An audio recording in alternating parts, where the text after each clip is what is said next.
Hello, everyone. How are you doing today? Welcome to a wonderful place. I think if I had a chance to be here before yesterday or today, like I did, I realized that when you still sit under an umbrella, the sun actually gets to you. So if I'm walking a little stiff, it's because I fried myself. But I did have a chance to go to see Stingray City, which was beautiful. And if you do, it is actually quite inspirational, which is really fun. So, as Elaine was mentioning, I was getting hooked up. I didn't hear everything, but it sounded it was good. I think the surfing part I've kind of moved away from a little bit. Too cold for me as it gets in San Francisco anymore.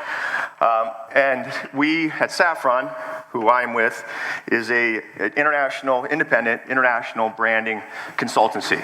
I'll share a little bit more about us as we move through the slides, but I really just want to spend a few minutes to kind of separate from some of the marketing conversations we're going to have today, a lot about technology and data and where the world's going, but I'm taking it from a perspective, personal and professional, around what's really happening in the world today. So hopefully audio works, but I'm going to talk about today's impact on branding of where the world is going or where it is.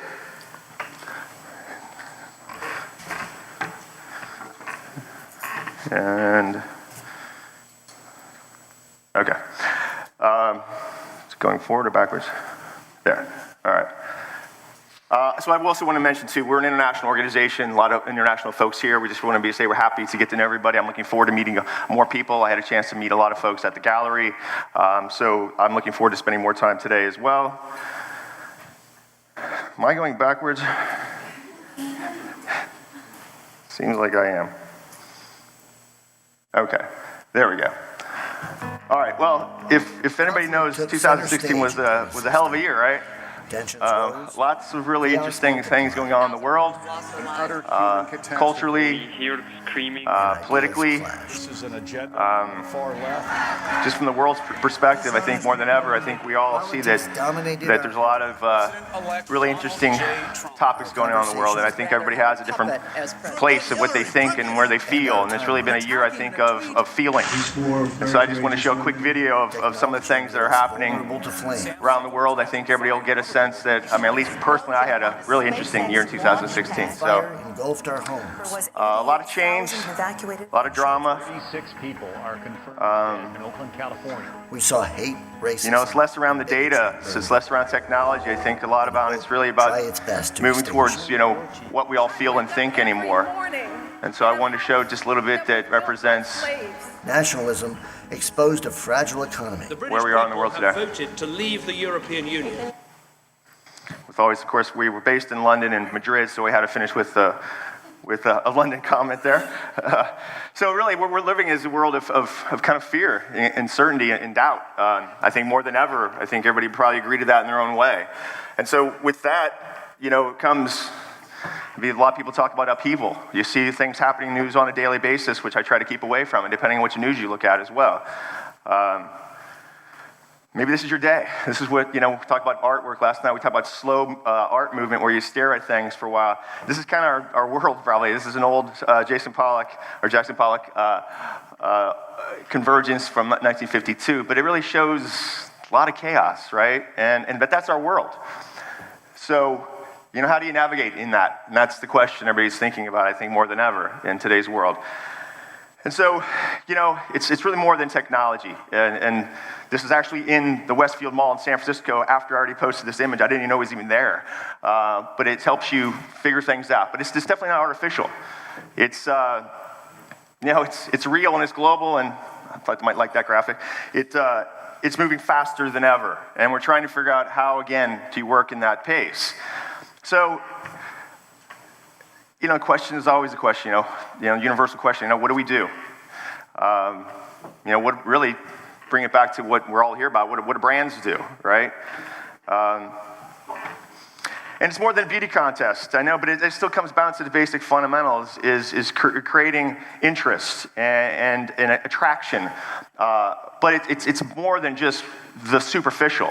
And it's really around understanding, what brands are about. And some brands have done well. I mean, some you have to stand up for something now. So, some have done it well. You've seen Audi. I think you've seen Maiden and Honey Maid. And also, if you saw the recent Heineken ad that was quite impactful that I saw actually this morning, of kind of diversity and rights and really helping people and companies really standing for something. I think that's good.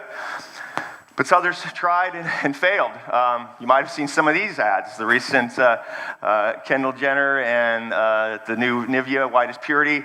I mean, you just missed the mark. So why is that? Why do some work and some don't? You know, what is that secret? And you know, I think it comes down to a couple things. To me, we look at it from a brand perspective, it's really around being authentic. You know, look at some of these brands. Are they being actually authentic with their messaging, with their positioning, with their marketing, with their advertising, right? And so really thinking being authentic, and that's about a little bit looking inwardly, I think.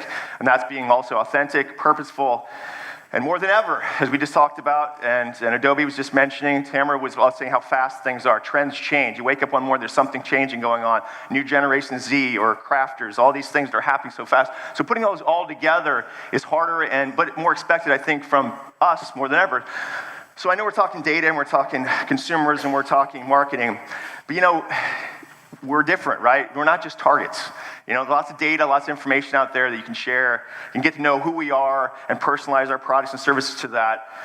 But it's all like, you know, we're users, you know, we're consumers, we're targets, you know, and we're clients. And then we turn into a client, you know, and so that's a really kind of data-driven, not realistic, I think, way to do in regards to marketing, I think, standpoint. There's two things that get involved. So what I look at is like, that's just numbers. It's just people, it's just stats. You can do a lot with that. It's important. It's a big part of the equation. But the way we look at it is, it's really the people, right? And maybe that's where we are, is back to the basics again. Take the data in consideration, obviously. There's a lot to learn from that. We have better marketing tools and automation than ever. But really thinking about, you know, the world is actually global, it's local. I had to throw in a San Francisco shot there on the streets of San Francisco. You know, we're different, the same, cross-cultural. You know, we're all one, humankind. So that's important. Maybe we start there, thinking about that. And really, because ultimately everybody wants to have a sense of belonging, part of a community, understanding each other, be empathetic, and really be parting over humankind is really important. So maybe it goes back to simple things like more empathy, you know, inclusion, humanity, really. And that's where maybe we start with some of the basics, the fundamentals of who we are and what we're doing today. So at Saffron, to just bring it back to who we are, we believe in that. We believe in people. And that's why we focus, and always have been for 15 years, inwardly. And focusing on the organization, the people, the culture, not the products and services and how to market them. And then we look externally and start to think about the trends, the data, and then deliver that authentic, purposeful, relevant positioning, messaging, branding to the world in a very, very meaningful way. So the way we do that, too, is a little bit different. We are actually natively global. We're in offices all around the world. We just opened a San Francisco office where I'm based. And we're natively global, meaning people are from those cultures, speak those languages, are actually not just expats floating out to these offices. And we've been doing that for 15 years. And we have clients all over the world as well. And just a couple last slides.